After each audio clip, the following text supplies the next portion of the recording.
Mills can't hit. Hawks have gone 1 of 3 to start out the second quarter.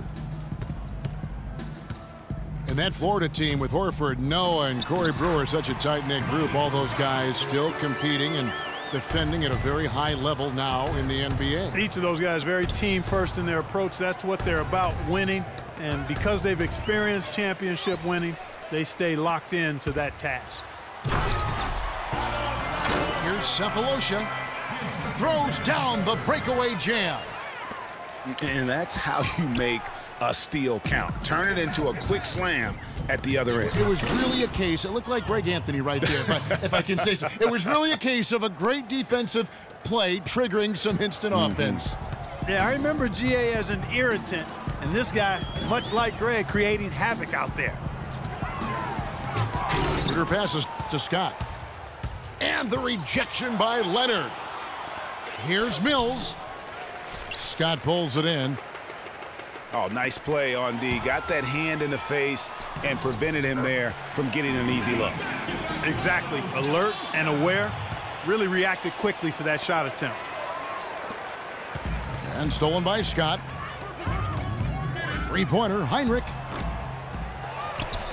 And the pass to Scott. Kicks to Schroeder. Scott inside, working on Anderson. Here's Schroeder. No scoring yet from him, but that's likely to change. 4 on the shot clock.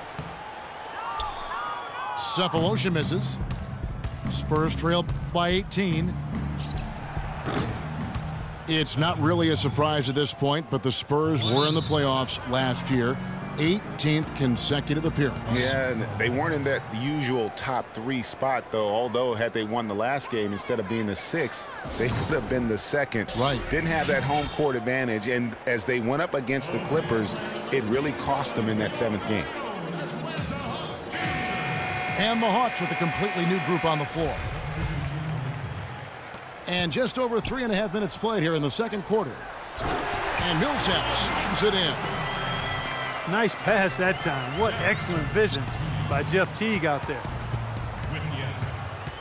And against the Clippers, the Spurs didn't have home court advantage. I mean, ended up playing a big part in that series. They ended up losing in Game 7 in Staples with some questionable timekeeping, but that's not why they lost. It's stolen by Korver. And here we go.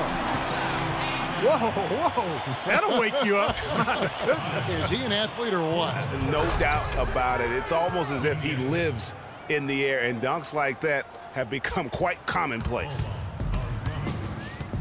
You know what? That's what you like to see. A perfect pass leading him right into the shot. Didn't even have to break stride. And that Spurs series sure didn't feel like a first-round matchup. I mean, you could have easily have seen either team playing for the title, regardless of who won the series. Both teams acknowledged that it felt like a conference finals matchup. Well, you know that Kawhi Leonard has an incredible reach with his arms, but even his hands are just...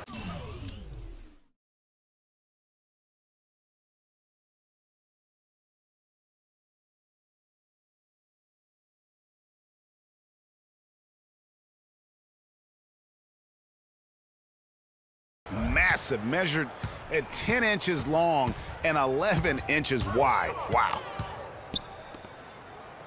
Shot clock and game clock separated by less than 6 seconds. A rim rocker.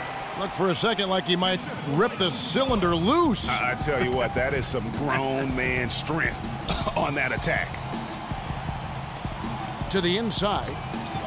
They get a hand on it. Marjanovic. Good work defensively by Millsap.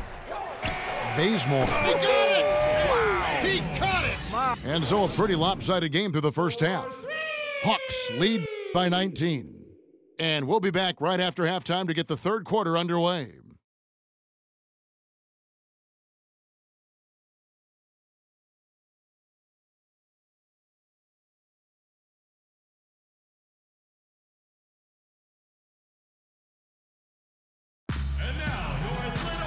Well, it's been a one-sided affair so far through the first 2 quarters, but there's plenty of time to mount a comeback. Al Horford has been sensational. Yeah, you know, one of the things about the truly greats of our game is that sometimes you get spoiled because of how consistent they